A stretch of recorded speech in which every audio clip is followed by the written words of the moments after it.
And welcome to live stream. Real Talk has a little technical difficulty, but the good news is we're here, we're present, and we always seem to work through the difficulties of technology. Good to know. Good to know we can actually do that. And I've got a good friend, a really good friend, and really good family man, beautiful wife. I'm going to introduce Mr. Commissioner Phil Stokes to the show. How are you? I'm very good, John. Good to see you. Well, tell us a little bit about what's going on in your life right now. I know you just came back from some sort of event, and we had kind of a tight schedule there. But give us an overview of what your day's been like. Well, just started early with meetings all day long. It never ends. We're coming up on the end of July, and then we're off. The commission is off for meetings for August, so we try to get everything done we can in July. Plus, of course, this is campaign season for me, so it's 7 days a week. So Well, what is it? Bruce Willis said, "Yippee ki yay!" Yeah, that is the season, I guess. Uh, you got to love campaigning, right? yeah, right. Just a Well, necessary evil. I tend to believe that. So how is life treating you, and what's going on in this city? Give us a good overview. Well, I mean, we're city's moving forward like it always has. We continue to grow, continue to face challenges every week. There's something new, but we're trying to come down the home stretch on our 26-27 budget, trying to imagine what's going to be happening with property tax reform. We try to imagine the projects that we're in the middle of, like price widening, like a new fire station, like a new EOC. We're challenged by our plans for development out east. We're challenged with our expanded development in Welland Park. So, it's business as usual. That's crazy, isn't it? You've got just a couple things happening. Just a couple. So tell us a little bit about the EOC and what the plan is there. And I know that we've been working on the funding and things are structured the right way. But from your point of view as a commissioner, what's the value of Stacey Alicio and her team and the EOC? Well, I think after Ian, we learned that we can't depend on the county to provide us any kind of emergency services in the event of a natural disaster. It was pretty obvious. They didn't get hit. We did. They didn't even open. They didn't much provide support. So one of the lessons learned was, we need to take care of ourselves. So we have been, you know, uh, once this building's up and running, we'll have a hardened building that, we can operate out of and respond to the needs of our citizens, to get us through a natural disaster like another hurricane, which is really not if, it's only when. So, hopefully that building will get built quick and we'll be able to get in there and get squared away and, be prepared to meet whatever challenges we face. So it's one of those things like we had no real choice. It was an investment we had to make because clearly, you know, the only ones we could look to making sure our citizens and our cities safe as ourselves. Well, and I think that kind of comes from a lot of the things that are happening with the state uh, and what's happening with the vote that's coming up.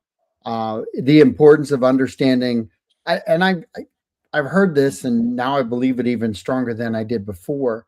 Is that the when you focus in on local government, and you understand that it affects you daily. Federal government, those decisions take a while to migrate through the systems, but local government, if we're focused on our local government to support what we do every day, it is what you talk about. The EOC, nobody else is going to take care of that except local. a federal law is not going to come in and say, no, we need you to have this. It is the commission's responsibility, isn't it, to kind of govern those, uh, I guess, needs of the people.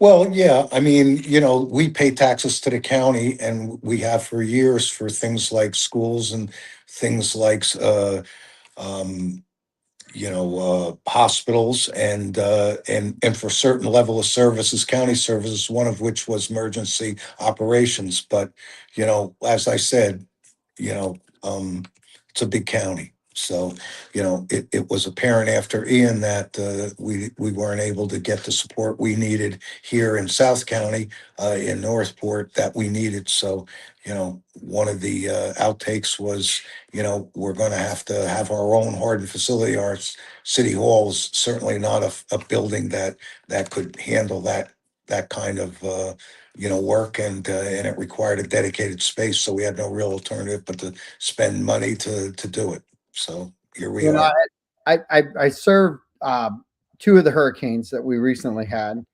inside the walls of the OC, and I've spoke about it a lot, because it impacted myself big time, on a personal level, because I saw inside the walls what was going on.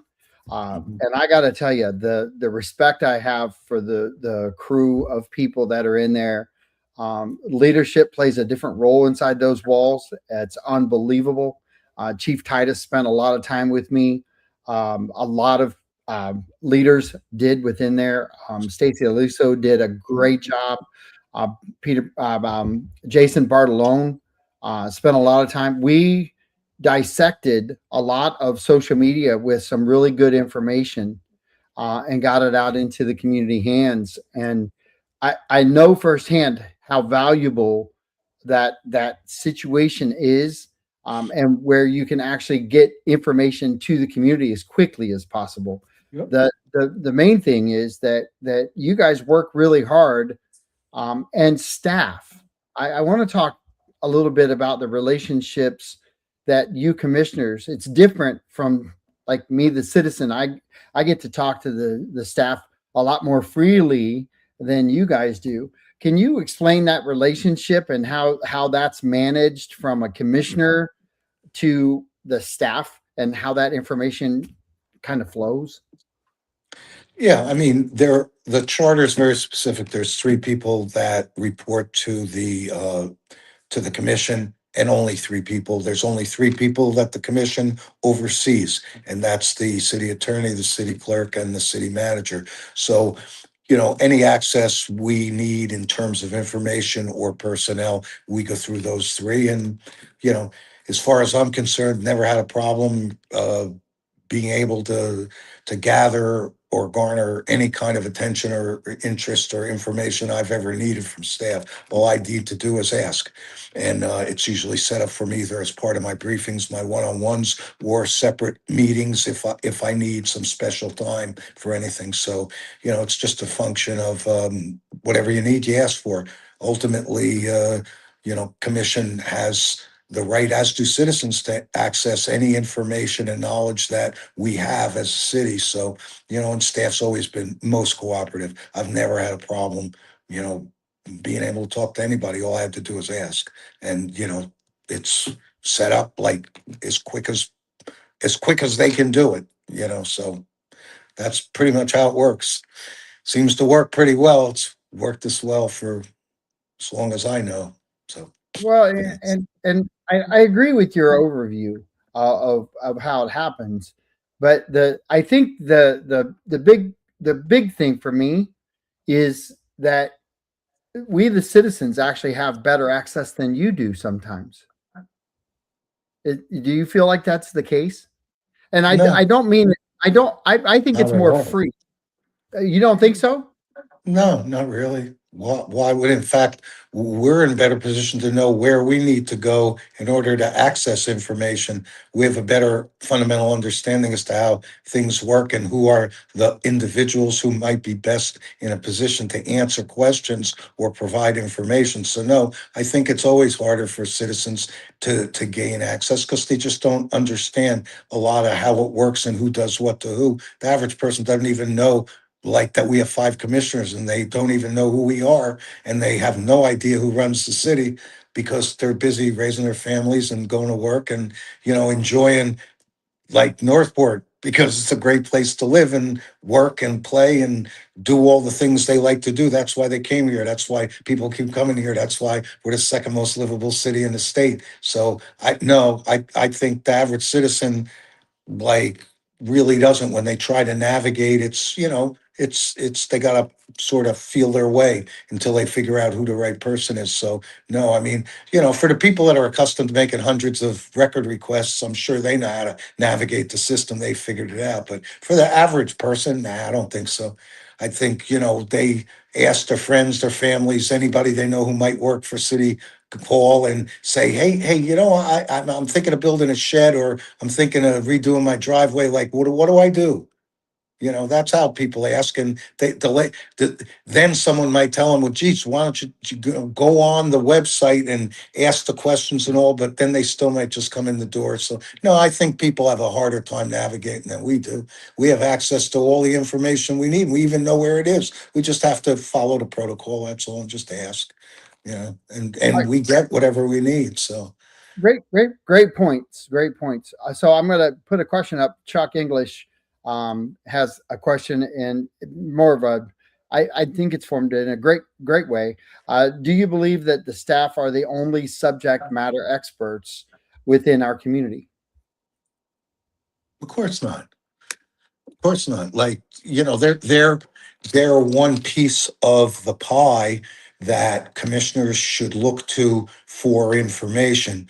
Um, you've got staff, you've got the citizenry, you've got a plethora of third party information. You've got other governmental entities that experience some of the same challenges that we do, that you can access if you have those contacts and those relationships. I'd say they're a big piece, but they're not the only piece. And their job is I think they have a big responsibility, and they step up to it to give us as much of a 365-degree view of an issue. If you actually read the staff reports for every agenda item, they list the pros and the cons of every item that comes through. Some have more pros and cons than others. Some are very perfunctory. Some are in detail and have a lot of history. But basically, they try to supply us with a good, well-rounded perspective. Then they'll make their recommendations based on what they think.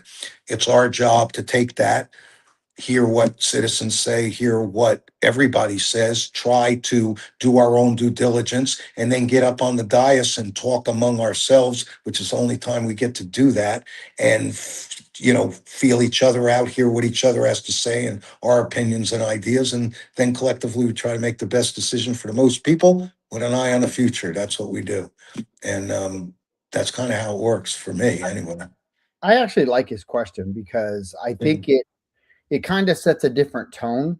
Um, I think that when everybody is talking through City Hall and using the tools that are provided to do that sort of thing, you also have to understand that just because you think you're talking to subject matter experts and you think you're talking to citizens who are maybe more well informed a lot of times than the average citizen, they're still not going to always get their way. That's Yeah.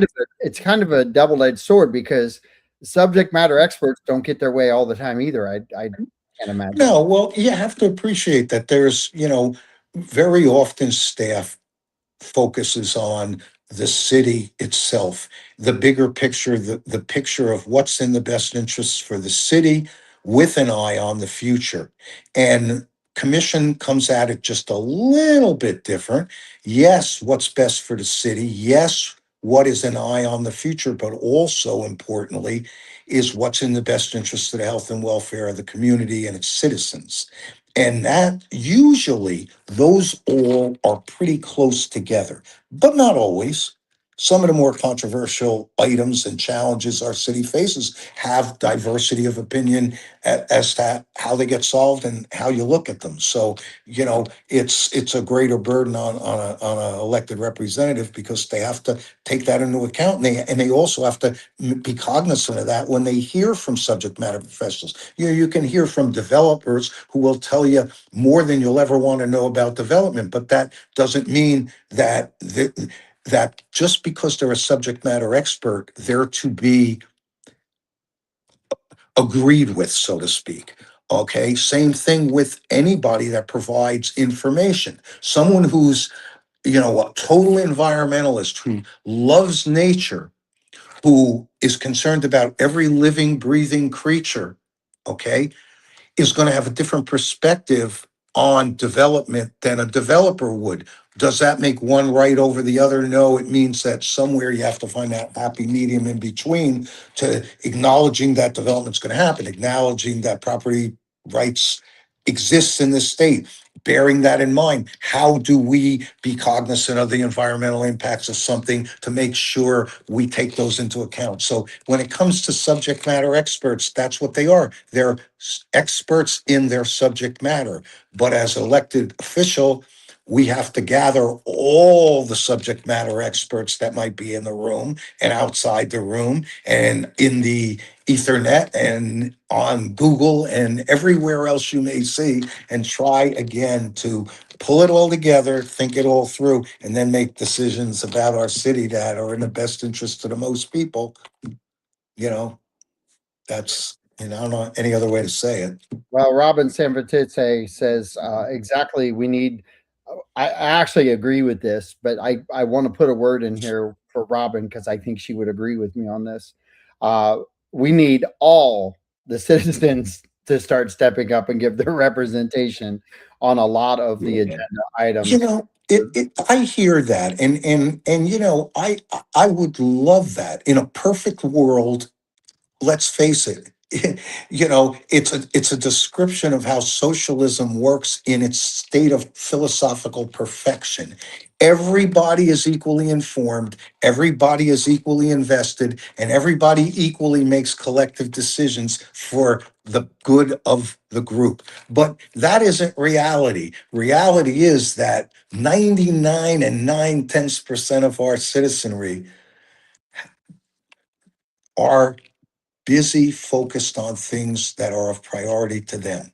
I said It's that not earlier. that they don't care. It's not that they aren't interested. It's that they are preoccupied and they elect people based on however they vote, whether it's their friends told them, their family told them, they closed their eyes and picked a person on the ballot, whatever it is they did to get someone elected. Elected people represent the citizenry. And since 99 and 9/10% of them never will give you their opinion or ideas, and you can't ever reach them, you only hear from the vocal folks on either side of an issue. Electeds are put in the difficult position of having to decide what it is that's in the best interest of the most people. That is extremely difficult. I gauge it by, I take more of a macro approach to things. I say, well, we're a higher level in terms of looking at it in totality, like, okay, third party experts who analyze development and growth in areas around the country say we're the second most livable city in the state of Florida. People, just the statistics alone prove that people keep wanting to come here and live here. We have 30 parks and rec areas. We have one of the most livable, safe, enjoyable residential kind of communities you could ask for in Southwest Florida. So basically, I figure, generally speaking, we're moving in the right direction. So I try to take that into account when we try to make decisions, visionary decisions about the future and about growth, is like, are we moving in the right direction? if you get past the initial issues of development and growth, and people say, well, just stop it, put it, well, that just is impossible. It's illegal. Okay. Everybody, this is the most property rights state I know, and anyone who owns land and property has a right to develop it as long as they do it within the law. And so when you get past that and the fact that we're going to grow in spite of ourselves, then it's all about how you manage it and how you do it, and how you try to keep a balance with it. So it's you know, again, it's a representative form of government, to get back to Robin's comment. And I wish everybody was more involved than they are, but they aren't. And so as an elected official, I can only do what I think is in the best interest of everybody. And that's not just the people who we hear from. It's from But everybody. it's interesting because I I I watch both Robin and Chuck, and I watch you guys on the dais. Sometimes I show up and speak, but for the most part, I watch through the boob tube or YouTube. Uh, Either one is boob tube, I think. But you've got to be a well balanced thinker. At I think to strategize not only what the past has brought us to, but the current situation that we're looking at. And then you're not just forecasting 1 or 2 years down the road. You're looking at 10, 15, 20, maybe 50 years down the road on decisions that you guys are making that are going to impact the citizens that are coming in the future, let alone the ones that are here now. Very true. And so it's not an easy task. It's daunting at times because I watch you guys struggle with it. I have many conversations with you guys about it, and I appreciate anybody who spends time and dedication. You guys do, and there's a lot of citizens that do. But I said this the other day, and I agree with you 100%. Our citizens are driving away to go to work at a higher percentage than most communities deal with every day. We see our restaurant owners, our shopping experiences, they're all dictated a lot different here than in Sarasota, where everybody stays local to work. I think the hospital is going to change everything. And both of them would be all three, because when the VA hospital comes, I can't believe we're talking about one hospital, let alone four opportunities in Northport to have hospitalization. I think it's going to be a game changer for our city, and I think it's going to change the foundation of what our citizens do every day. Certainly, like, that will be a big cornerstone. There's no doubt. I've said it before. I do believe Northport's going to be a South County medical mecca. I really do. I think we're positioned for it. We have the population for it. We have the right demographics. Access to and proximity to highways. It's there's no doubt. But it's only one piece of a number of pieces that are coming that will help enhance this live, work, and play kind of mentality, and it has a kind of a rollout effect when you think about it. I mean, what should have been done years ago was to build enough roads and connectivity, transportation connectivity, before all this development came. That would have made it a whole heck of a lot easier for everybody now. But that ship sailed. So here we are. The only way I know how to do it is to try to get people off the roads, and the more jobs we create here, the better. We've had a tremendous boom in small mom and pop, house home based businesses and small entrepreneurial businesses, close to 70, 75 a quarter. But they will not provide the massive a number of jobs, the thousands of jobs that we need to create. That'll be brought by everything from, like you say, the hospitals and the medical centers and the doctors' offices that open up all around the city. and surrounding areas that'll provide employment. But it'll also come from businesses filling up the rest of the Benderson space off of Toledo Blade. There are some large players coming to some of those spaces that will help. There'll be development extending along Poco Plum. There's development up by West Villages now with a commercial center. All those things are going to provide jobs of one sort or another. And then you take development out east with an industrial and commercial development zone out there. That'll take more years to come. But all those things over the next decade, 2 decades, will generate jobs, opportunities, upwardly mobile incomes for people, and it'll change the complexion of the city itself. It will be uplifting, but it will take time, and change and growth comes with growing pains. So there'll be all that. But nevertheless, if it's done balanced, if it's done properly, it works. You can't get the commercial investment and the retail and the industrial investment without people. Okay, we see it. Without density, there would be no Costco. Without density, there'd be no Detweilers. It's just reality. Those people don't care about anything except their bottom lines and how they can market their businesses. And it's going to be the same thing as we develop. It's recognizing and aligning people's interests, both our interests as citizenry, as a city, with those development partners, commercially and residentially, who come to work with us in the city. One thing for sure, if they're going to play in Northport, they're going to pay in Northport. They're going to bring infrastructure, they're going to bring amenities, they're going to bring the things we need, because our citizenry is not going to pay for it. We can't pay for it. We don't have the money to pay for it. So we have the opportunity, we have the space, we have the labor force that can be retooled. We have opportunity here.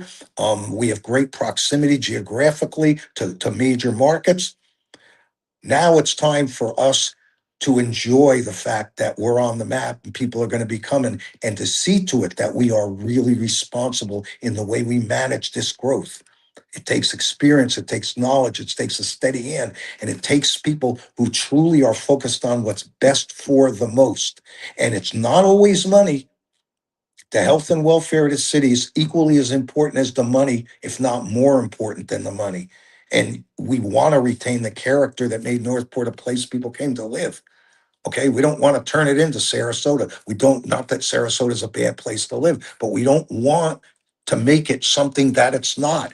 But we need to find ways to supply the resources and the support services that we need here in Northport to continue to make it affordable, because it's getting less and less affordable every day. Yeah. Well, I'm going to throw a little bit of a shout out and a get well. Peter Bartolotta, I hope you're recovering from your surgery and things are going well for you. But it is nice to hear this conversation, because back in '08, and that was a long time ago now in my lifetime, but '08, Peter Bartolotta was the pioneer of this conversation. I've had this conversation with him almost every day in 2008, 2009 about the healthcare infrastructure change. When it was just early, he was just early with that projection, because we didn't have what you just said, which was the density of our community to support all these things that are happening to us now. Not to mention the quality of the quality and the professional expertise of a staff from the top on down that has the capability to put all this together, along with a commission who I think, quite frankly, is as strong a commission as we've ever had, and has the ability to grasp the vision and grasp the priorities and the mission. And that's why it's happening. It's happening because we actually got a plan. Peter used to beat the drum about, you got to have a plan. You got to, well, guess what? We got a plan. We've had a plan now for quite a while. We've been slowly putting this plan together and getting all the pieces in place. And now we're in the process of starting to actually, enact and make some of these things happen. And so, we're getting there. but it doesn't happen overnight. It takes decades to make all this happen. Luckily, I think that despite the diversity of leadership we get as commissions turn over, ultimately we share a vision and we share the mission. How we get there is different sometimes, and that's a healthy thing. But all in all, I think we all share the basic vision and mission that this city is growing up. Nothing to be done about that. It's growing. It's a question of how it's going to grow. Can we find that right balance? Can we make sure we nurture commercial, retail, and industrial growth in a way that doesn't hurt the character of our city and yet provides the economic wherewithal to help keep Northport affordable for the average residential homeowner? That's the key. Well, Chuck English, I love this question, Chuck. Thank you. Um, what do you feel about data centers? And I'm gonna lead in with this while you think about that real quick. But I know you don't need much time, but I made a facial gesture when you were talking about speed of government. No such words are put together like that. No such words. There's no speed of government anywhere. There's always a delay in government. You know It, the why that is, don't you? Go That's just ahead. the slower government goes, the less chance they have to screw things up. Yeah, that's a good point. But go ahead and talk to Chuck about the data centers, because I I I was asked this question a couple of weeks ago, and my response is going to be probably streamlined with yours. But go ahead. Well, first of all, this item is on an agenda tomorrow night or tomorrow during the day to be discussed, okay? So I will answer it this way because I was asked it the other night at the chamber forum, the candidate forum. And, first and foremost, as an elected official, the health and welfare of our community comes first. Absolutely first. That's more Yep. important than all the money in the world, okay? With that said, there is such I mean, this is an industry that is exploding. While it's been around for a while, it is truly taking off. And a lot of that reason is technology. The areas of concern, the four areas, which is water, power, air quality, and sound, these four areas are genuine concerns. And the technologies that exist out there and that are at the cutting edge, from what you can read, if you read the right things and not just Facebook, have tremendous capability to mitigate the concerns many, if not all of us have. But that said, the devil's always in the details. And the reality is, it's hard to know what you get, okay, when you start down the path. When someone comes to your door with a plan that's beautiful, looks wonderful, and looks like the golden goose, is it the golden goose or is it the Trojan horse? And the reality is that our state has put us local governments in a horribly, horribly uncomfortable position and hamstrung us. There are bills out there that exist that make it virtually impossible for us to add more burdensome or restrictive language into our land codes, our land use codes. There are all kinds of hurdles that make it difficult for us as we move down a pathway, only to find out what we thought wasn't what we thought, and we want to shift directions. So we find ourselves in a little bit uncharted territory when it comes to data centers. They have great potential. Let's face it, IA isn't going away. Artificial intelligence here to stay, good, bad, or indifferent, however you feel. And the question is, these data centers, which are essential to AI growth, are going to be around. The question is, where should they be? And what are the mitigating circumstances with regard to the concerns everybody has? If we electeds have tons of questions, I can only imagine what the average citizen has. And so for that reason, whatever we do, we need to proceed with extreme caution. Half the data center development in this country is on hold. You got to pay attention to that. Our own county issued a 1-year moratorium. As far as being an elected official, I'm going to err on the side of the health and welfare of our community. I look forward to hearing more tomorrow, but again, I'm cautiously optimistic. I kind of believe that all the answers I'm looking for, as far as the specifics of what could and might be developed, if there was actually a party there that wanted to do something, I would want to be very careful that the guardrails are in place and the protections are in place so that we, as the elected body of this city, had the ability to say yay and nay, and that we didn't start down a path that just became an administrative approval that we couldn't say no to. I have great fears about that, and I'm still trying to figure out what guardrails exist? What legal remedies do we have? So far, there has been no formal application made by any party to do a data center within our city limits. There has been inquiries. And so how do you take that?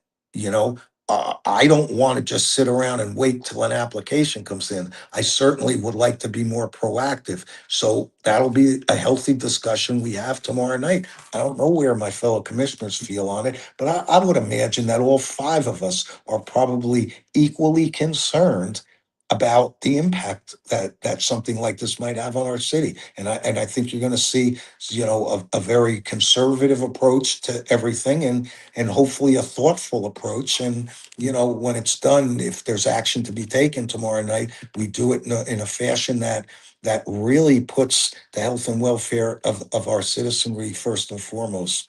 That's the only way I'm going to answer that right now, because you'll hear a lot more tomorrow. And I will say this: I did not know until recently that Elena Ray is probably the best person to discuss this because of where she's from. And I did not realize that she had that. I love her to death because her knowledge base, I find to be tremendously valuable to this city. Whether you agree all the time or not, but Yeah. she is definitely an expert in this area. I think more so than a lot of people that we have on staff, just because of where she's from and what she's dealt with. So I can't Yeah. Oh, can't there's wait to hear the discussion. I think it's going to be extremely good. no doubt about it. I mean, we are very fortunate because she has been involved with these data centers up in the Virginia area for Absolutely. years past. She understands the older technologies. She understands the newer technologies, but it doesn't, the reality is if you get yourself off Facebook and you actually due diligence on these four areas of concern, which I know many people have. Okay, some people have. You learn that there is a huge broad spectrum of approaches to building these in terms of size, scale, as well as the technologies used to mitigate each of these four areas.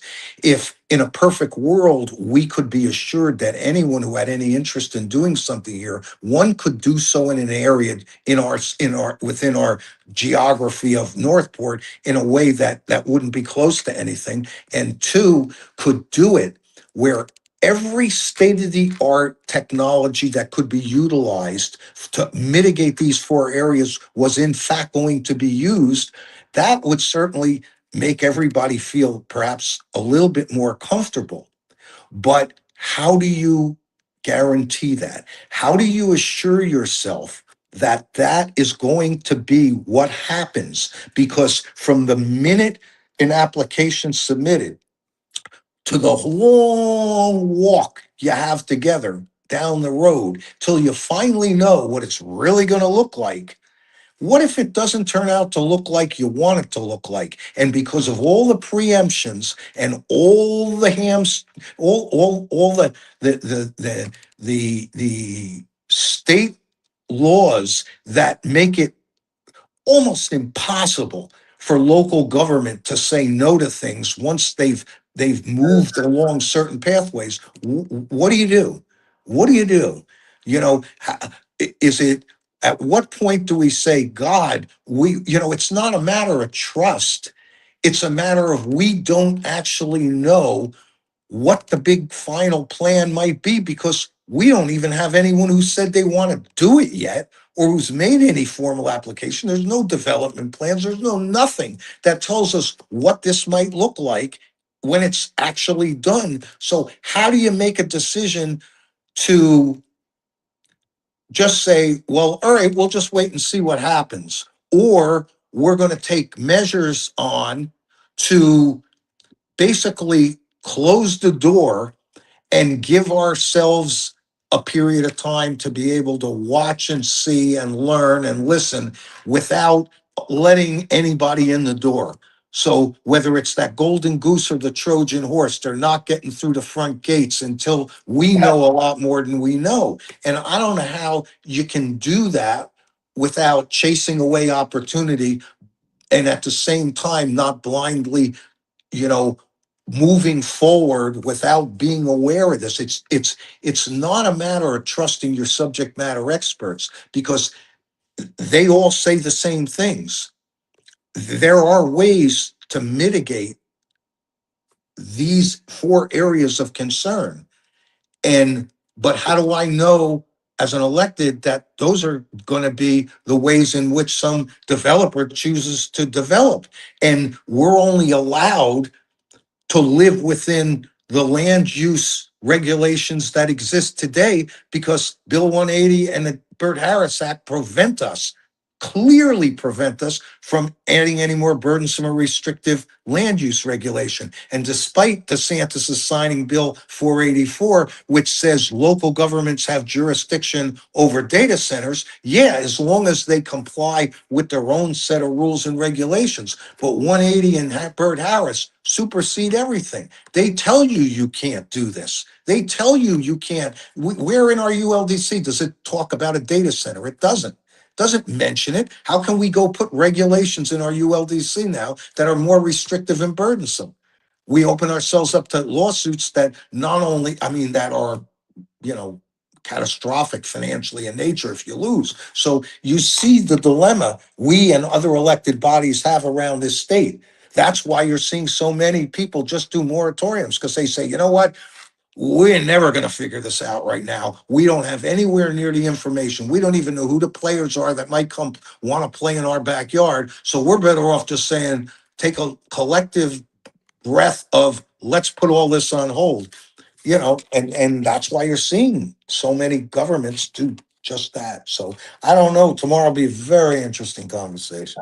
I think so. And so, Robin, I've been flashing up comments that Chuck and Robin have been making, which are outstanding because it almost came in perfect timing with what was coming out of your mouth. But I agree with Robin on the balance of nature and even the data centers or even commercial properties themselves. But the development that's happening, um, there's there's a there's a difference today, and I'm not gonna I don't want to mislead her comment because I agree with her on a lot, and we've had great discussions along with Chuck. I've had great discussions with Chuck, but the my question today is different than it was 6 months ago because I want to wrap this in for her with the way things are doing with the tax dollars. We now, if that passes, we have to look at things a lot differently than we were doing before. And I think that this No doubt question about of that. relief of taxes to people has a huge impact on leadership of our city in Sure. how they analyze every decision they're making about everything now, where it was easier before because that money was coming in and it was just let's govern it. And we were already doing a 5% tax cut and doing all the things. And that was leadership across the board participating in that. And you have to respect everything that they were doing prior to that bill being signed. But I agree with her in the balance, but I also agree that if this is going to be a march that we have to do forward, we also have to figure out a way to create revenue streams for our city, which is very tough because they're not a business. Well, you know, we got a couple of different challenges there. You know, aside from the fact that, you know, almost 90% of our revenue comes from residential, you know, residential areas. We have a huge hurdle just to get up to 20 to 25%. Right. Even our rezoning, everything we've done so far gets us to about 18 as it's built out. And that's going to be, years to come, if not decades to come. So Right. there's a slow process to the realization of those types of revenues. Then you add to it property tax reform. The reality is that we are not going to be alone if and when this passes in November. And if I was a betting man, I'd say most more than likely it would. Yeah. People want some sort of affordable tax return. Everywhere I go, I ask people in a room, is there anyone in this room that wouldn't like to see their property taxes go down, see some greater degree, some degree of affordability?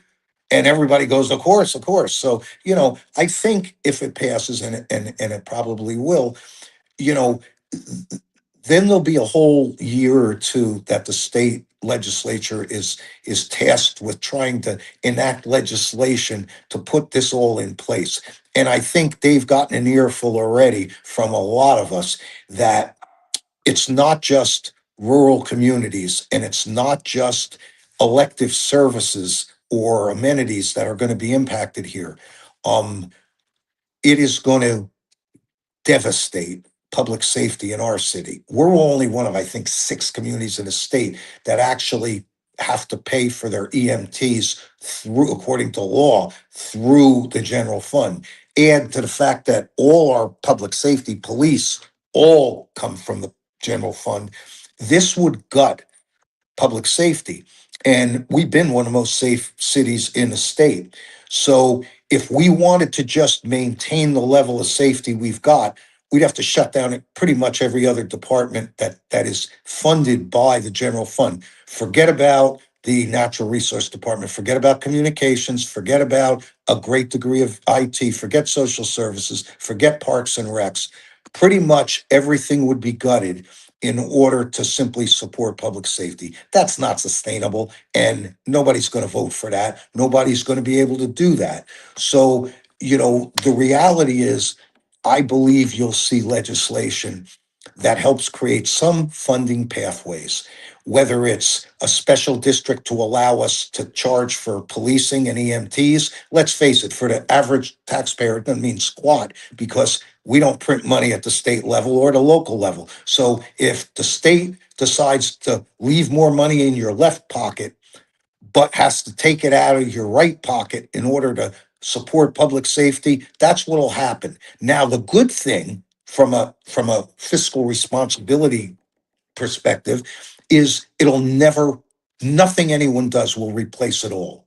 So if we lose in our second year 15 million out of our general fund, maybe we'll get, and I'm picking a number, maybe 10 of it back, let's say, through alternative funding sources.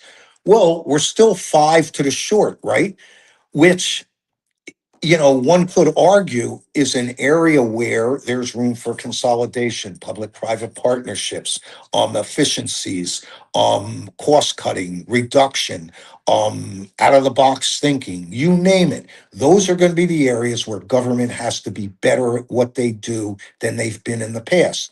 It's a shame that there are those governments that are a lot more bloated and sluggish and perhaps more free spending than others.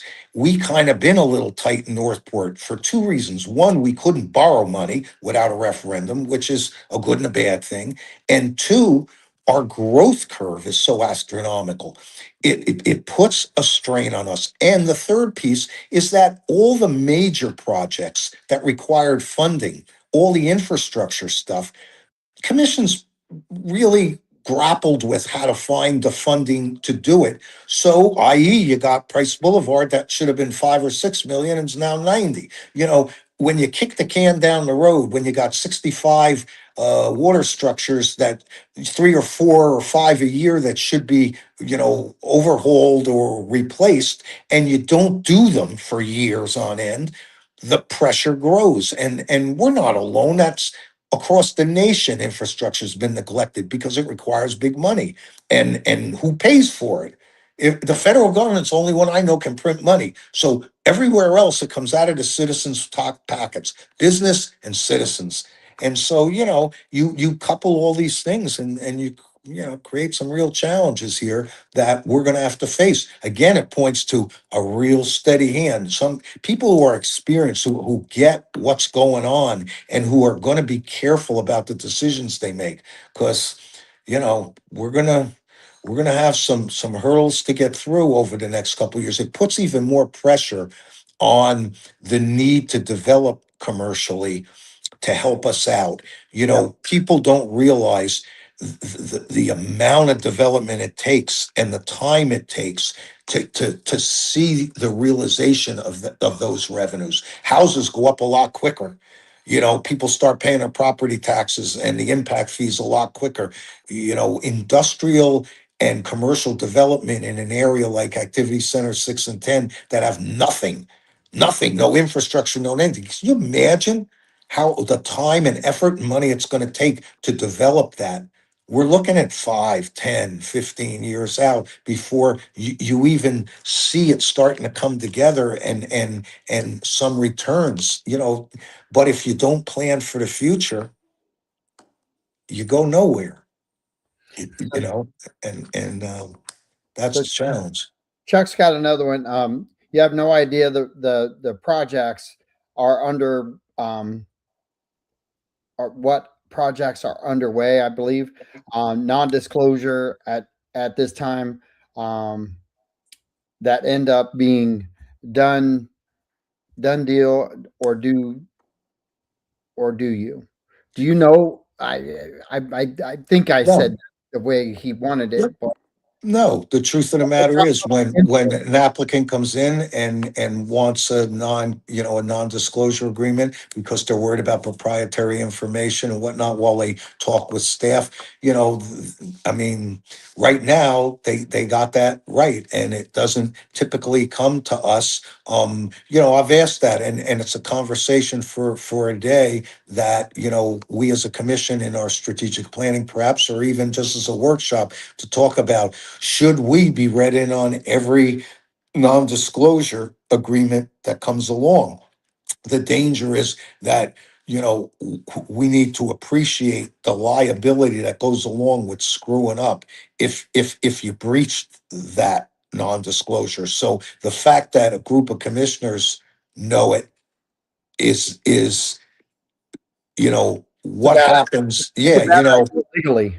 Yeah, I mean, it's like, yeah, we are the elected body, and to me, we should know most everything, but there are reasons why non-disclosures are used. Now, I'm happy to see that the governor's new Bill 484 made it very clear that there will be no non-disclosures for any, prospectively for any data centers or parties that are wishing to do data centers anywhere that's got to be disclosed to the public.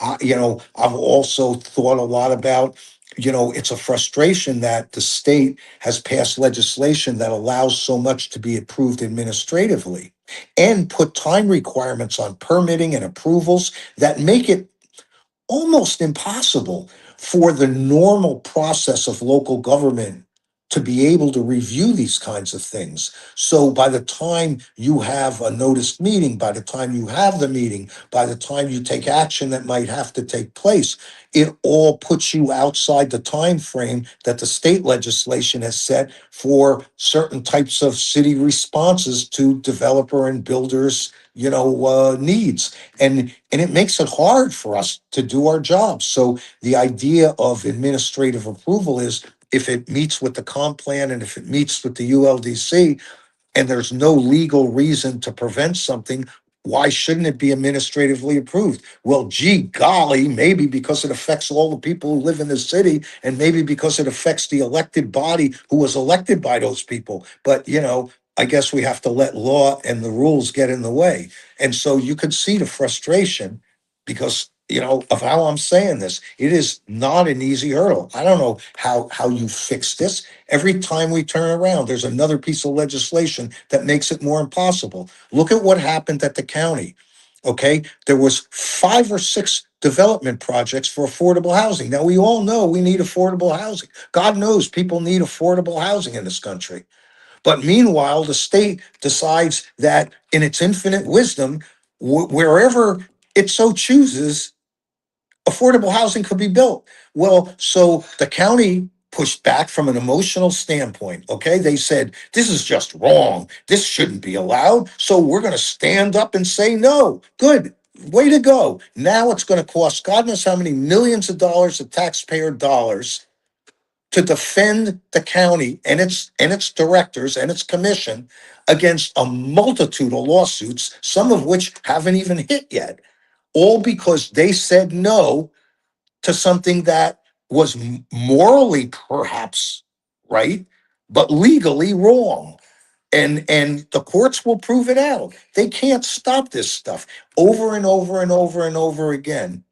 Laws are being passed in the state that take away any rights we have at the local government level to do what we have to do to look out for the best interests of our citizens. And everybody's afraid to say it. Why? Because, oh, that almighty appropriation and grants are dangling over our head. So if we speak out against the state and against our elected representatives, what do we hear? Oh, well, nothing. You know why? Because when it comes around to appropriations, they'll just pick somewhere else.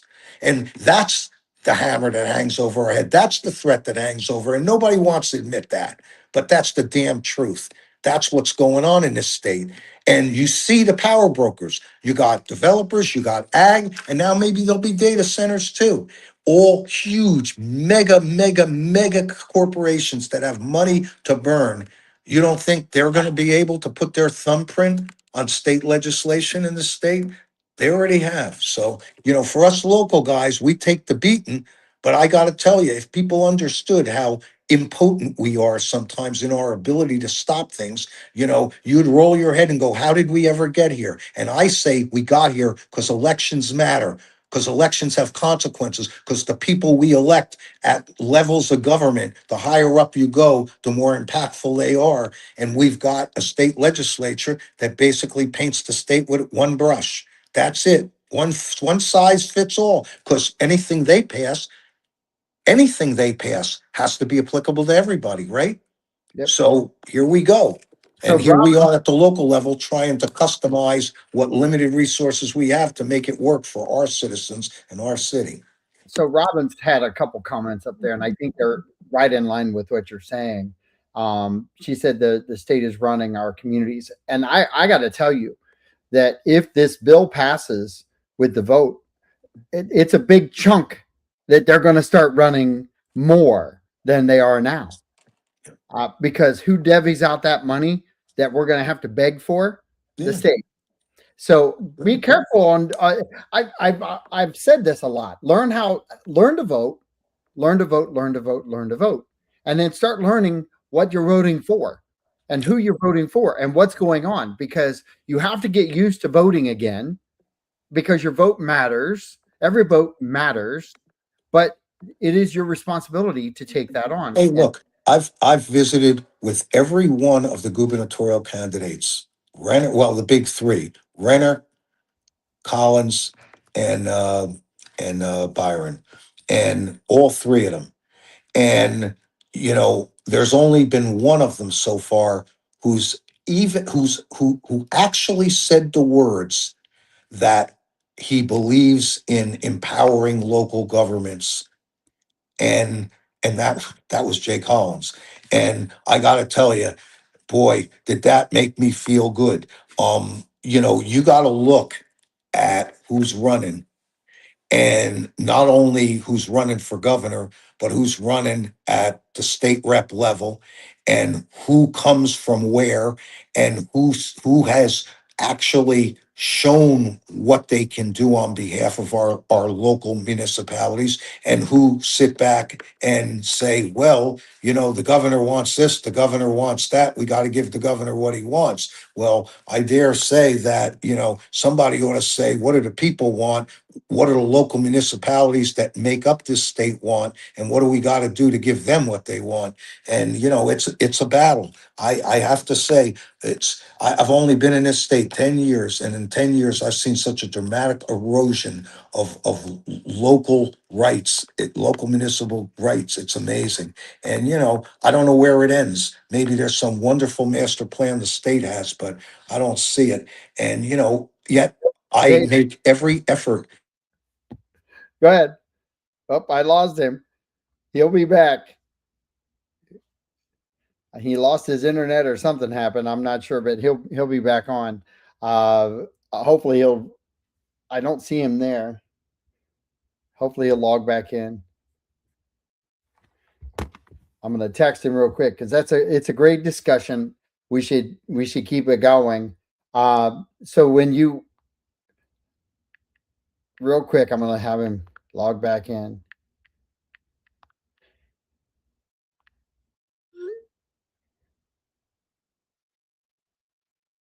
So this discussion has been great. Josh, I see your comment there. I really want to talk about it, but I want Phil to come back on because this is really about government and how things are going there. The referendum, I will say, I agree with some things in principle. Until he comes back on, we'll find out.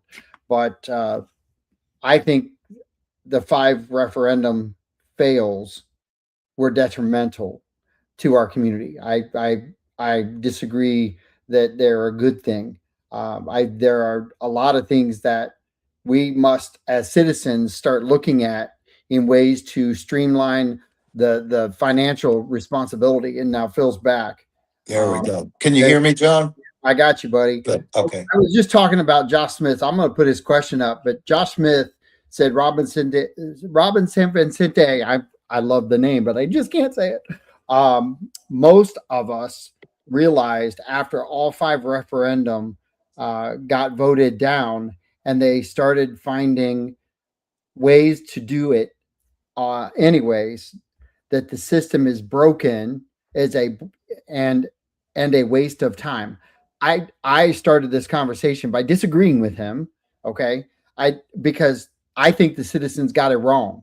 I don't think that they were well informed. I think it was just bad timing. Maybe the communications was different. There were a lot of great things that were those referendums were designed to do. Do you want to talk about? It's kind of a backwards conversation because they're already passed. But do you want to talk about the 5 referendums Oh, and yeah. I mean, look, we set aside the lawyer thing and whether they should be in or out of the city to work, and set aside even the PD building for the minute because, that was a huge, huge ask. The other couple of questions were not, should we do these projects or not? We have a methodology by which we analyze our capital improvement projects. Okay. It's a very methodical process of scheduling them all out, reviewing them, looking at pathways to fund each one of them. There are many. First of all, everything that's on our capital improvement project list is an important project. That's first and foremost. You can't rank them 1 to 1,000 because if nothing would get done. What you have to do is lay them out and then identify how each of them can be funded. Because take water structures and bridges, which everyone would say, and roads, which are most critical, there are pathways to fund those through grants and appropriations, which we have regularly every year gotten. We use those funds to do the 3-4 water structures a year we can do. We don't have the physical capacity to do 10 or 15 of them. So we are maxed out in terms of doing what we have the capability to do, and we have funding pathways. We look at some projects that only have partial funding. We look some that don't have any funding. And so we have a methodology by which we look at all these projects, okay? And we identified those projects. The solid waste transfer station was a project we made decision should get done. It made sense. It had the ROI. It needed to be done. The water transfer station which we had a environmental protection order on that we had to fix, had to be addressed. Those kinds of projects, we didn't ask the citizens for permission to do those projects, and we made it extremely clear for anyone who listened that that was not what we were asking. We were asking for the ability to fund in the most economically efficient way, the most fiscally responsible way to fund these projects through bonds. And it was voted down. That's okay. We accept that. Right. Reason we're going to a validation in the court and the projects are irrelevant because we can do one, two, three, or none of them. And in this climate with property tax reform, I dare say no one on this commission is going to spend money to borrow money for those projects until we know what's going to happen with property tax reform. But we need to know if we have the ability to borrow. And it's not that the people don't want us to borrow. It's what does the charter say? The charter says the city of Northport may borrow money. Then it goes on to say the city of Northport may not borrow money for general obligation bonds and revenue bonds. But we have leases, we have credit cards. Certain people in the company have credit card, in the city have credit cards. Those are forms of debt. What do you decide? Well, if it turns out that, for instance, we can borrow money, low and no interest loans from the federal and state government in the event of natural emergencies without having to go to a referendum, wouldn't you think that's a good thing to find out? That's what we want to find out, because then we don't have to worry about passing a referendum that allows us to borrow in emergencies. We can take advantage of some of that because FEMA isn't going to be there for us anymore. Nope. Not anywhere near to the extent it was in the past. The Nope. next time we have $80 million worth of debris removal, you think we're going to literally suck all the air out of our reserves to do that? I don't think so. Because what if the second storm comes in and hits? We were lucky the first time with Ian. So all I say is, you know, the referendums, quite frankly, I'm not sure, one, that we should have done it at a time when, like, it was an off-season special election. That was one, if you're going to second guess yourself. The other is that, I believe a lot of people made those referendums an issue of trust. And I will speak to that. Trust is not doing what people tell you to do.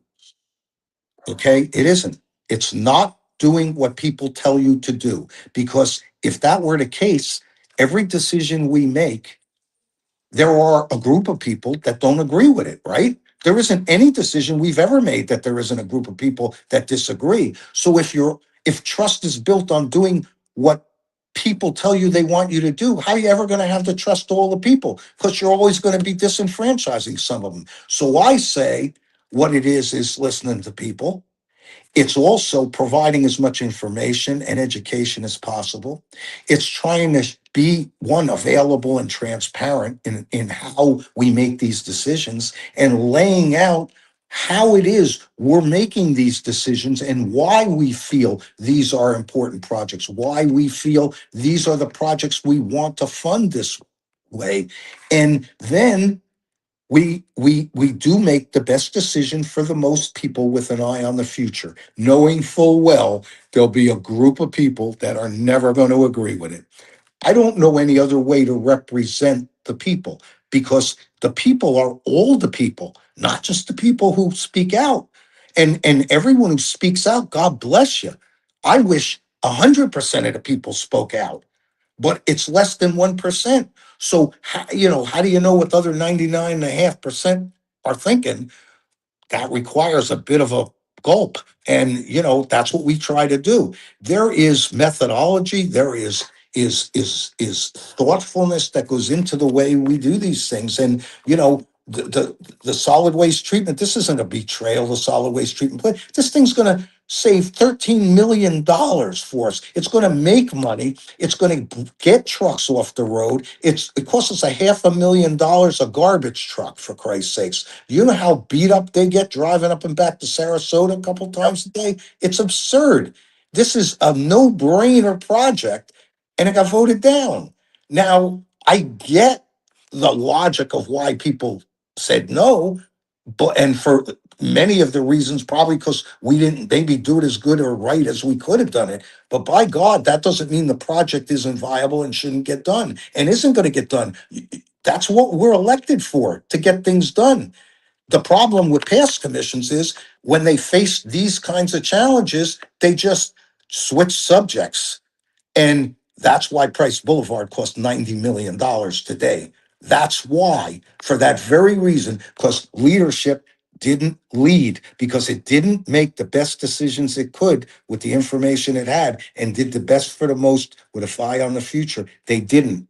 They avoided those hard decisions. And with all the challenges we're facing now, including property tax reform coming at us, this is not a time to be shy. This is a time that leadership's got to stand up, use their brains, their education, their thoughtfulness, and their ability to hear from everybody in every quarter, and then try to make the best decisions. And I'm gonna say this because Chuck asked me my opinion on a data center, and put that in a question. I love the fact that you want my opinion on it. Um, as a citizen, I want to learn more about it, and I want to encourage everyone to learn more about it because if it's not good for the majority of our citizens, and I right now my own personal opinion, I don't think it is. But I also believe that our government, being handcuffed, can't put themselves in a position to go to court over it. So there's this balance for me as a citizen now that is involved with Phil Stokes and staff and Chuck English and Robin Sampantite. I listen to everybody, and I'm a well-informed citizen who also is balanced in the fact that our government doesn't have the freedom to say no, doesn't really have the freedom to spend money. And yes, Josh Smith is 100% wrong in his approach. The government is supposed to find a way to save money. And I'm going to tell you what, we should be wrapping our hands around Public Works and Frank Lama and what he has done for this city. He is the epicenter of success. He is the definition of what every city should be defined to do with recycling goods and production of reducing costs. So if you're telling me that that's a wrong thing to do, I think you're 100% wrong. I think they're doing their jobs, and that's why we have to have staff who are educated and committed to the citizens. And we have a tremendous staff that is doing just that every day. And we also, I agree with you, Phil, we have a great commission who bring diversity, Chuck's favorite word, to a commission that really gives a different perspective. But when you're sitting on the dais is one thing. When you're out sitting in the seats and you want what you want, it's not the same thing. So you want to banter back and forth about being restricted and you have the freedom to talk. It's not a good clean fight. So the fight is not about that. I think the fight is more about how do we get our government to do the best we can do under the rules and governance that they have to live by. And I think everyone collectively is doing that right now. That's my opinion, Chuck. And I hope you liked it, but that's how I stand. And look, you look at the five of us. We're different. We come at things from different perspectives. That's a strength. It's a real strength for the things that maybe the senior members on the commission have worked through over the last handful of years they've been in office. Now you got two that are well into their second year, almost completing their second year. They're finding their sea legs. They're asking better and better questions. They're questioning in Yep. strategic ways, in targeted ways that are forcing us all to think and rethink what we do and how we do it. And is there better ways to do it? That's a healthy environment. That's what happens. Great one. Happens with every commission. And there's a melting. Both of them, I guarantee you, see things in dramatically different views than they saw them when they were on the other side of the podium, so to speak. And now that they have the access to all the information and they immerse themselves in all that goes on in order to get to the dais where we have these public dialogues, they realize the intricacies and the things that go in and the considerations to be had. That helps pull us together, but it doesn't forestall any of us from having out of the box ideas, our own perspectives. And that's how we work together. We can sit and hypothesize and what if all day long. But when you're elected and you're sitting there, you have a finite set of resources you have to work with, and you have to work within the law and the resources to get the job done, one way or the other, to get the job done and move things forward. It's just what I say to, when you're running the first time for office, you can pretty much say anything you want. You can have all these great ideas and dreams and this and that, even if none of them have any semblance of reality to what the laws say and what the rules are or anything else. You can just feel free. But when you've already served, you kind of sit there going, well, all I can point to is what we've been able to accomplish, what we did good, what we did bad, what we could have done better than what we did.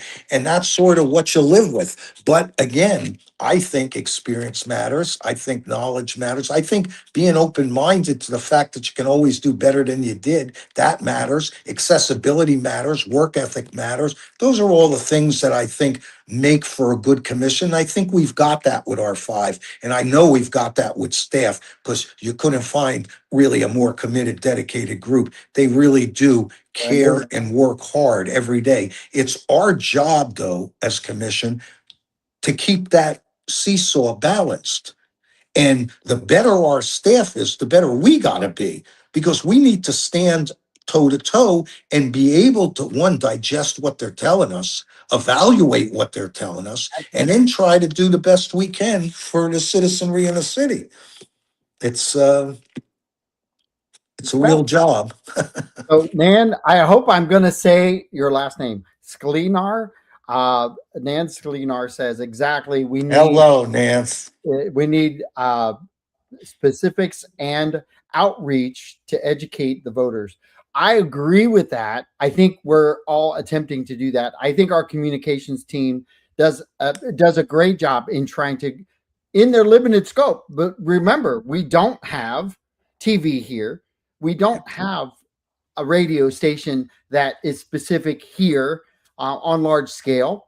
So we're the cover for a lot of other organizations out there, and this small 100,000 people, 104 square mile city that we live in, that someday will be 250,000 people, is one going to change forever and ever and ever. I just went back to Columbus, and I watched Columbus change. When I was a kid, it looked one way. I'm telling you right now, you come back here in 50 years, Northport is not going to look like it does today. Well, I'll tell you this, it's the Nans of the world who help make it better and different. I follow you and I watch what you say out there and how you try to educate people. And Great. I see Robin, I see Chuck, I see people who have developed into subject matter experts of their own in their own areas of interest and expertise, and they do a good job. It's tough getting to them all, isn't it? It's hard to reach them all, but the more we do it, the better it gets. And the trick is for people not to use some of the easy tools to become to not allow them to become crutches, to not take things at their face value, but to probe, to ask, to question, to doubt, to go back, to try to look at it from every different aspect you possibly can so that you could understand.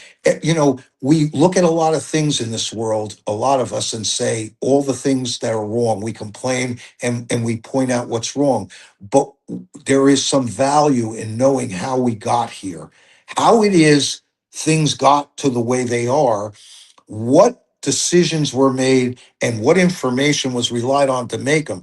Because again, it's that basic concept. If you aren't a student of history, you're doomed to repeat its failures. And the reality is it's like that even in local government. You have to always be looking at, how did we get here? What were the decisions that now put us in a position to have to face this challenge or whatever, so we don't make the same mistakes again, so that we try to get better at what we do. And in a dynamic environment where things change all the time, sometimes it's just change that changes it. It's nothing anybody did right or wrong. It's a matter of we're faced with a whole new set of variables that we have to relate to.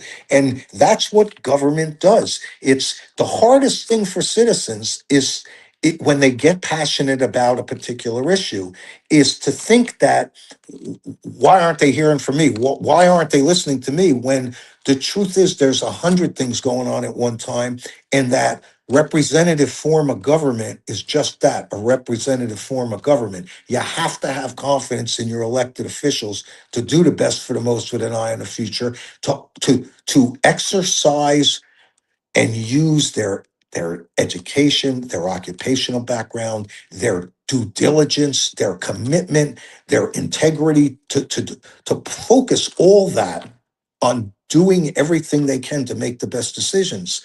That's how, to me, you judge the people who you vote for, not who you like, not who has a personality you may like or not like, who maybe made a decision you liked or didn't like. It really comes down to what that individual elected you're going to vote for is going to bring to the process, because man, it's going to be ever changing and challenging. And so anyway, I'm kind of on a soapbox, but So that's all right. So Chuck English says, believe that Northport Matters is an outstanding group for putting out accurate information to the public perspective. And I agree with him. yeah, I've watched, I've listened. I think he does a good job.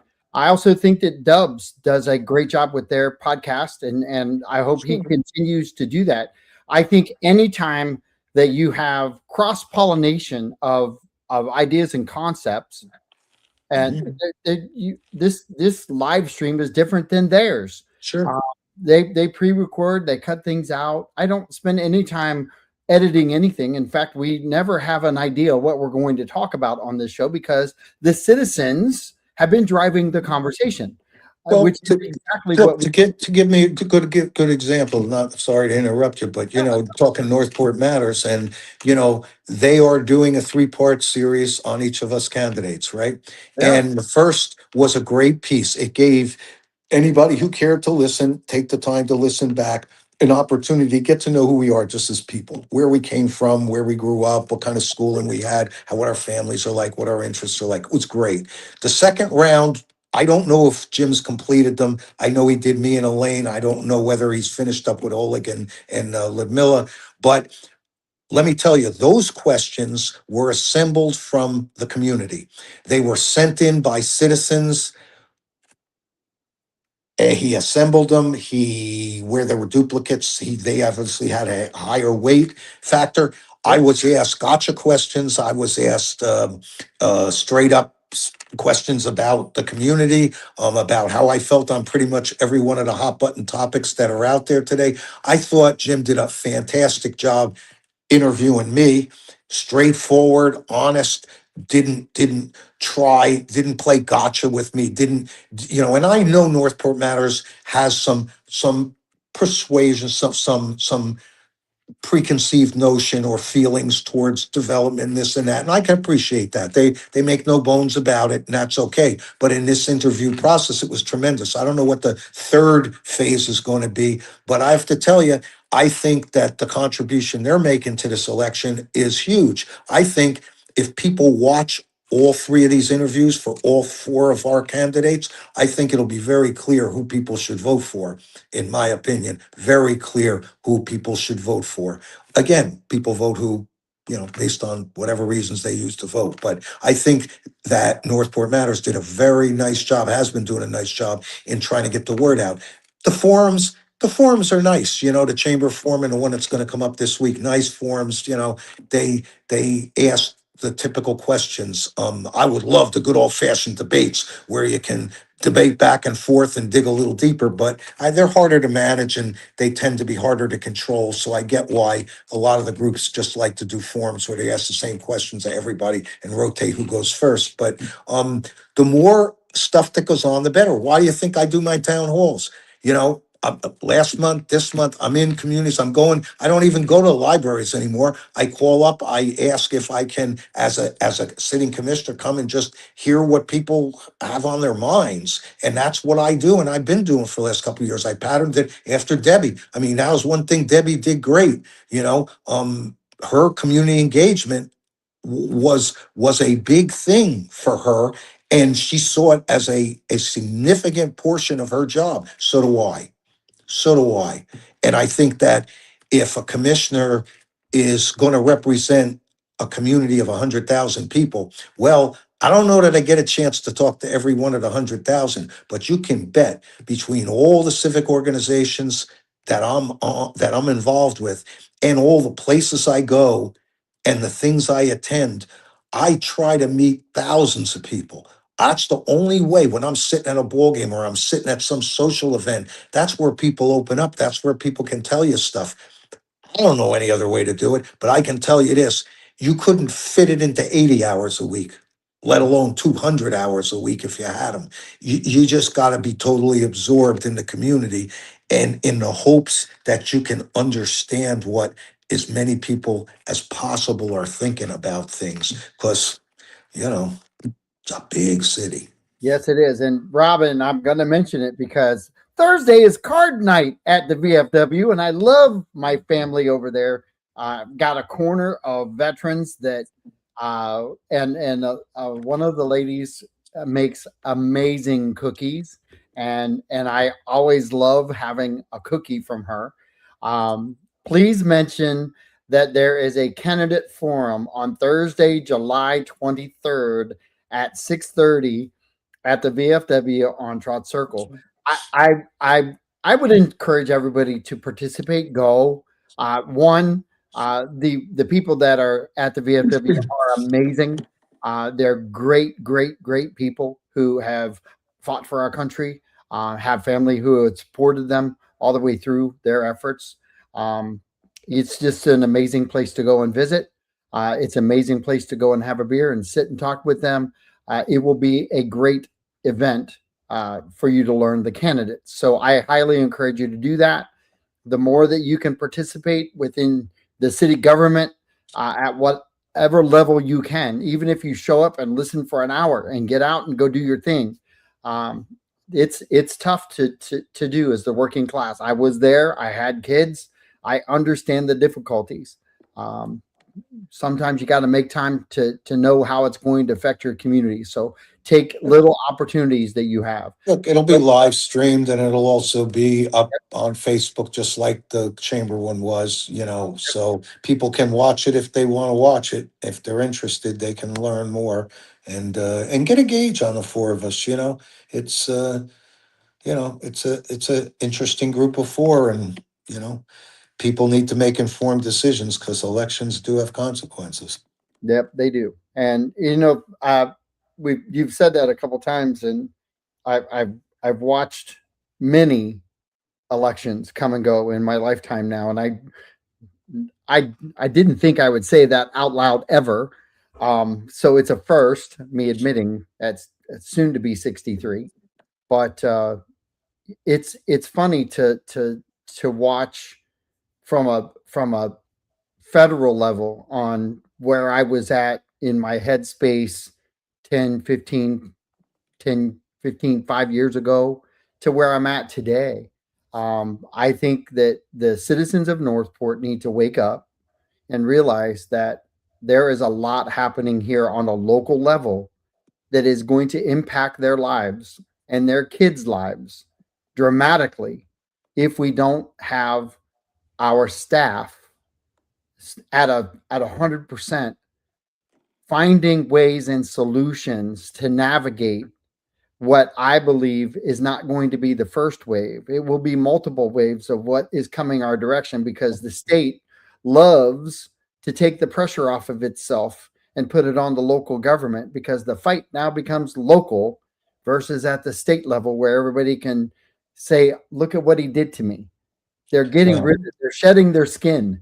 And they're, the last time I heard government, and you would probably agree with this, Phil, because I think you're like 10 years younger than me. But why did you smile like that? I think that anytime that you have a state government telling you you're going to get a tax break and gifting it to you and making you decide, you always have to ask when your government wants to give your money back, how am I going to pay for that? well, with all due respect to the government, who, I take my fair pot shots at.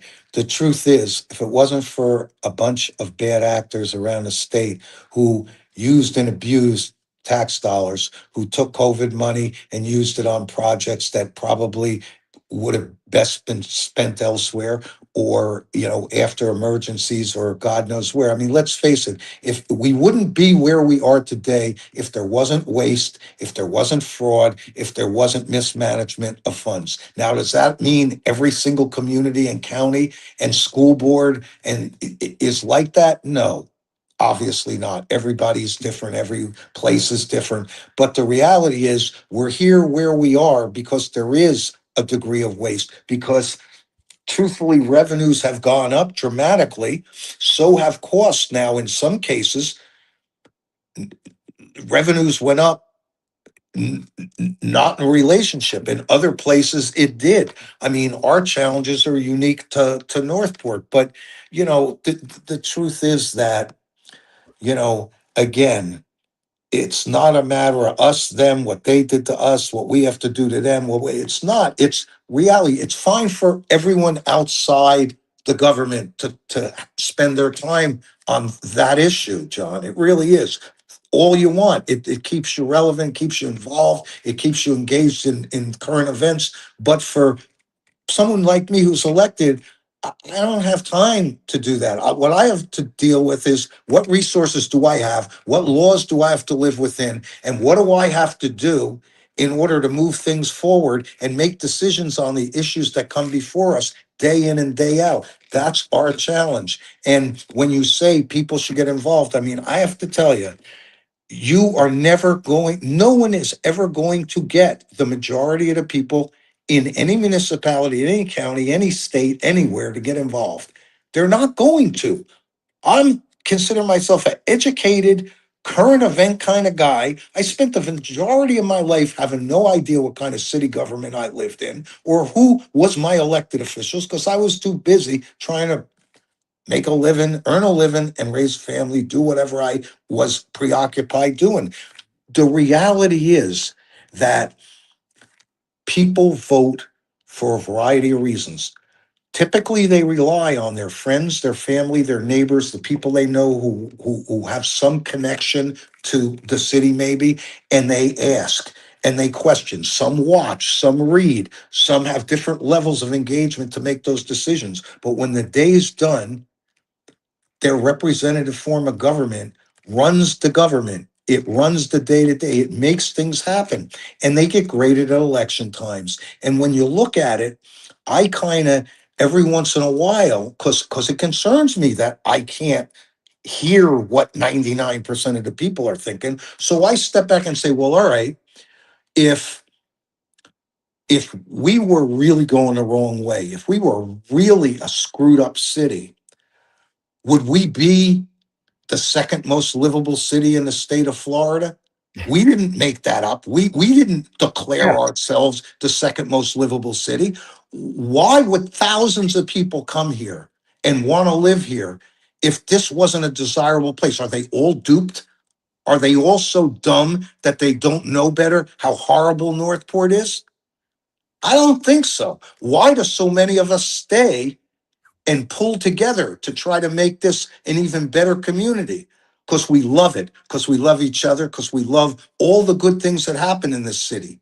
We're not a divided city. We're a diverse city. We're a city of a multitude of backgrounds, nationalities have come together to try to find our way. We got old people who moved into Welland Park for the most part and some of the other gated communities because they'll live out our days where we don't have to do as much to take care of our properties. We got a gigantic bunch of people, young people who are trying to make ends meet, raise their families, plan for their futures, own their own first houses, whatever.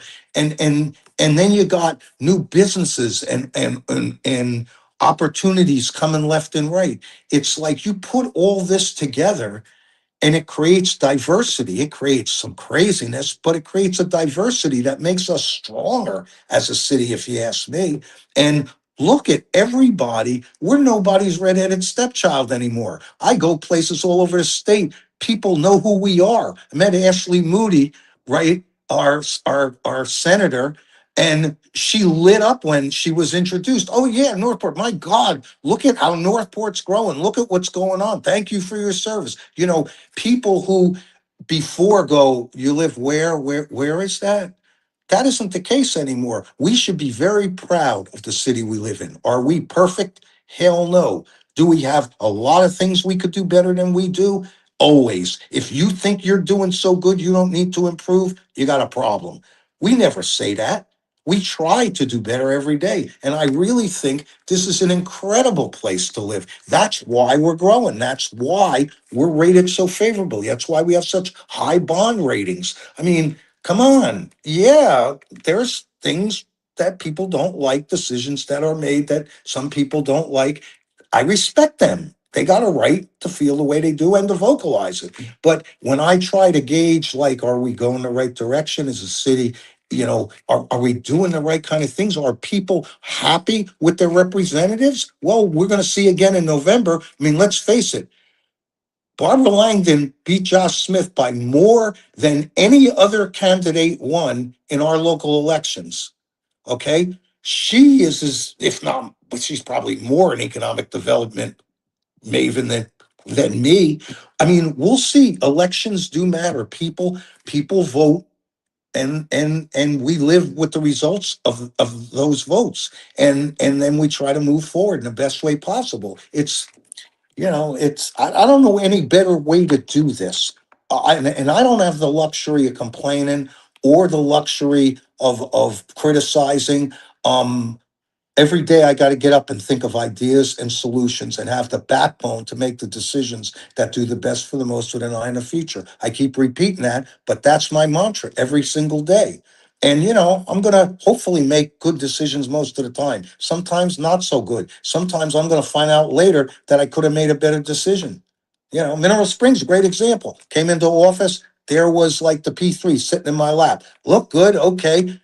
Look at the evolution. Look at where we are now. So good things do happen. And it happens because everybody plays their part, including all the citizens who carried on like they did for months on end to make us hear them and listen to them. That's a healthy thing. And I respect that and I welcome it. Nobody's more accessible as a commissioner than me. Nobody that's sitting on this commission right now. And I'm always willing to hear what people have to say. I may not always agree, or I may shed some light on some things other people may not have thought of, but I'm accessible and you always know where I stand. So anyway, Here's sound like here's I'm one last campaigning. question. You might. So one last question. It's from Chuck English, and really I appreciate everybody chiming in, all the likes and so forth. It's been great today. I've really enjoyed everybody's participation. It's been outstanding. I saw Ron Gray's comment, and nice to see you watching, Ron. But I'm gonna keep this positive. I'm not gonna go into the gray, but I might twist this into a comment for you. Um, Again, from Chuck English, ask the same question. You have data as it relates to those who leave Northport to work. What about the data that relates to those who come to Northport to work? I as a bedroom community, I'm going to kind of tee this up. We've always been labeled a bedroom community. I think we're transitioning a little bit, Mhm. um, but I don't know that there's data that proves that we're replacing the people that drive away to go to work, because by design, we're we're doing exactly what we were designed to do, which was supplement workspace Yeah. for everyone else. Yeah, I would imagine that there are those who live in Port Charlotte and maybe DeSoto County and other parts of Sarasota County that may commute into the city for a specific reason. It's interesting. Ludmilla, who's running against Elaine, like her husband is in the medical field. He works for Sarasota Memorial, and they've lived in Northport 26 years, and he worked in Sarasota and has been working in Sarasota. When the Venice Hospital opened up, he transferred down there. He got his name in early, and he transferred down. He's already got his name in for the Northport one, so it's kind of interesting. The jobs have to be here for people to want to fill them, and we don't have as many jobs as we should or as we could or as we will. And I think as we do, I think we're going to see a real shift. I mean, why would you want to get on the highway and travel 75 or 41 for 45 minutes to an hour and a half if you could work locally? So, I think that's going to change a lot. I just don't know. I mean, I'm out on the roads morning, noon, night. I'm out at all odd times. But, to me, at the rush hours, I'm seeing everybody leave and not coming. If I have to travel down into downtown, down to City Hall area, there's hardly anybody on the road at rush hour. When I look across the Route 41, I see them backed up sometimes all the way to Port Charlotte when there's an accident somewhere. So, I I don't know. All right, so I'm going to ask Ron Graves' question, but I'm going to phrase it a little differently, because it's not a bad question, because I watched what happened on the dais when you kind of lost your cool, um, and you're smiling because I knew you would be prepared for an answer because it is political season, but why did you lose your cool? Uh, you know, like, because I'm a human being, because actually sometimes, you say things and do things you shouldn't have said or done, and you get frustrated. You know, when one of us, we all work hard for the best interests of all the people. And sometimes, though, we get frustrated, we get flustered. For those people who don't know, I mean, Dimitri and I have cleared the air a while ago over this, and because as he and I both agree, if we are divided sitting on that dais, then it invites our community to be divided. We come sharing a vision and a mission to do the best we can to help this city.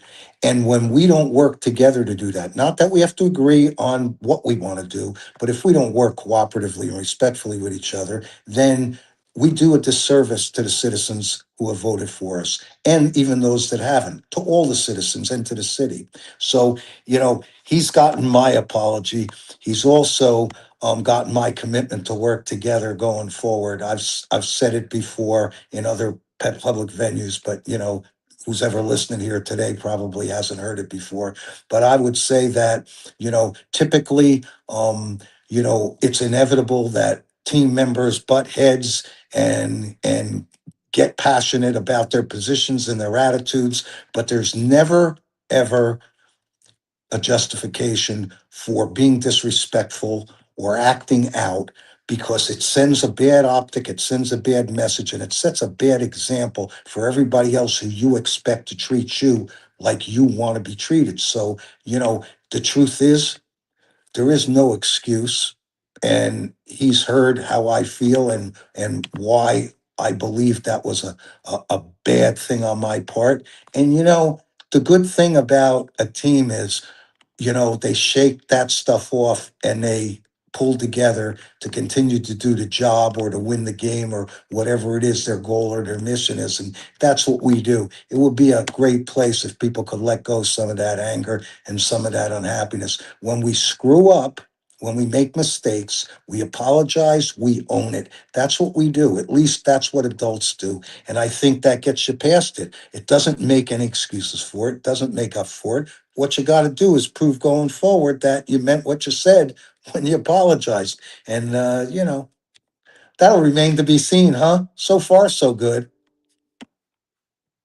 Well, yeah, this whole thing, it's curious to get to the end result, and it's going to be a lot of fun to go through the election cycle. Oh, yeah, I'm having a real ball. I'll talk to you Yes, soon. that was sarcasm. Hey, Yeah, you know what? Anybody who wants to get themselves elected to represent a city like ours and enjoys the politics of it and the campaigning is the wrong person. Okay? I'll tell you that right now because this is the garbage. This is the worst part of it. Okay? There isn't anything good about this. You could tell people whatever you want. You blow smoke in every different direction. Elections, this whole process is not a healthy process. It all revolves around money and it all revolves around leverage and it revolves around lies and stories and BS. It's horrible. What it is, public service is a whole nother world. And if you really want to, in my opinion, when I look to see who I'm going to vote for, I'm looking for what people telling me they're going to do and how they think they're going to go about doing it. And are they setting realistic expectations? Are they blowing smoke or are they telling me what they really feel? Those are the things that I want to know in a person I vote for. I think that's what's really important. So, no, elections are no fun at all. They aren't, but they're part of our process. They're how things work. And frankly, for incumbents, for anyone who's served, they're a report card. So, be my report card. We'll see. yep. Well, we've been on over an hour now. We sure Um, have. I'm going to send out some apologies real quick that we had some technical difficulties, but I think we've done more than made up for it because we're at a minute 47, minute 48. And I appreciate your time and your commitment to doing this. Well, thank you, everybody who came on, Yep, spent their absolutely. time listening. Yep. So thank you guys very much, and we'll see you John, next thanks, time. man. You All too. right. Take care, buddy. Bye-bye. Bye.